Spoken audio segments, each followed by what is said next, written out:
Hello বন্ধুরা, আজ Sharon পুটির সর্ষের ঝাল রেসিপি নিয়ে চলে এলাম।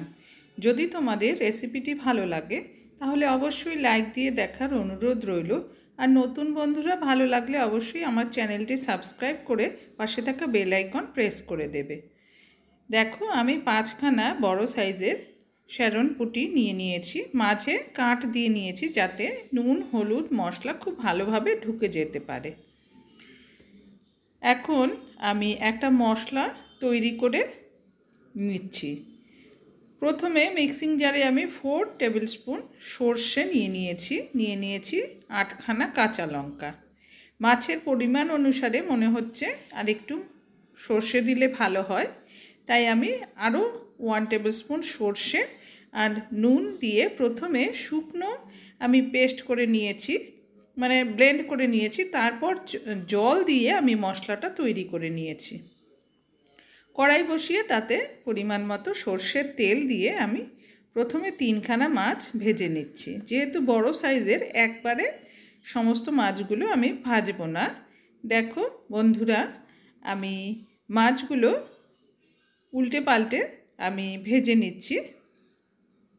এই শ্যারন পুঁটি বা সরপুঁটি মাছ দিয়ে কিন্তু বিভিন্ন ধরনের রেসিপি আমরা করে থাকি, তবে এই সর্ষের ঝাল এটা খেতে কিন্তু দুর্দান্ত হয়। তোমরা যারা এখনও এই মাছ খেয়ে দেখোনি, একবার এভাবে রান্না করে খেয়ে দেখো, খুব ভালো লাগে এটা খেতে। দেখো, প্রথম ব্যাচের মাছগুলো কিন্তু আমি ভেজে তুলে নিলাম। একই রকমভাবে আমি অপর দুটি মাছও ভেজে দেখো বন্ধুরা আমি তুলে নিচ্ছি। এই মাছ যেমন বেগুন, আলু, মূলো, শীতের সবজি দিয়েও আমরা রান্না করে খেতে পারি, তেমনি সর্ষে পোস্ত দিয়েও কিন্তু এটা রান্না করলে খুব ভালো লাগে। শুধু সর্ষে দিয়েই আজ আমি রান্না করে তোমাদের দেখাচ্ছি। দেখো বন্ধুরা, মাছ ভাজার তেলে আরও কিছুটা তেল দিয়ে আমি কালো জিরে ফোড়ন দিয়ে দিলাম।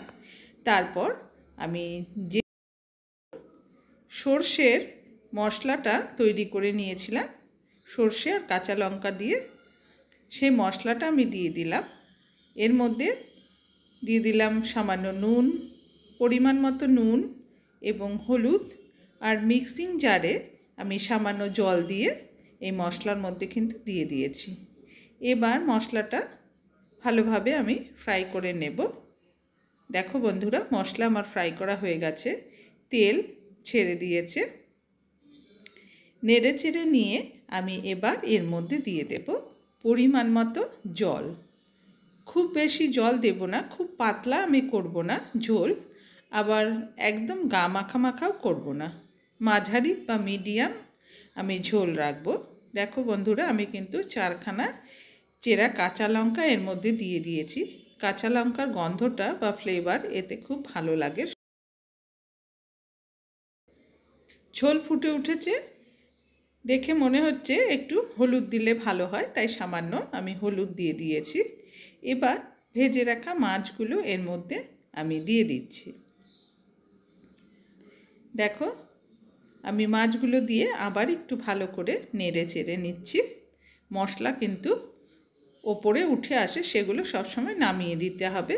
এবার আমি ঢেকে দিলাম যাতে মাছগুলো খুব ভালোভাবে সেদ্ধ হতে পারে। দেখো, 3-4 মিনিট আমি মিডিয়াম ফ্লেমে রান্নাটা আমি করে নিয়েছি। এবার ঢাকনাটা 4 মিনিট পর খুলে নিয়ে আবারও আমি নেড়ে চেড়ে নিচ্ছি। দেখো বন্ধুরা, আমি এবার কিন্তু মাছগুলো একটু উল্টে দিচ্ছি মাছগুলো। দেখো, প্রায় রান্নাটা কিন্তু হয়েই এসেছে। আমি এবার নুন দেখে নেব। নুন ঠিক আছে। দেখো, আমি গ্যাসের ফ্লেম কমিয়ে দিয়েছি। এভাবে 1 মিনিট আমি রেখে তারপর একটা পাত্রে নামিয়ে নেব। রান্নাটা আমার কমপ্লিট হয়ে গেছে। দেখো বন্ধুরা, একটা পাত্রে আমি নামিয়ে নিচ্ছি। খুব বেশি ঝোল আমি রাখিনি। এটা খেতে কিন্তু খুবই সুস্বাদু হয়ে থাকে। তোমরা একবার ট্রাই করে দেখতে পারো যারা এভাবে কখনো খাওনি। দেখতে কিন্তু বন্ধুরা খুবই লোভনীয় হয়েছে।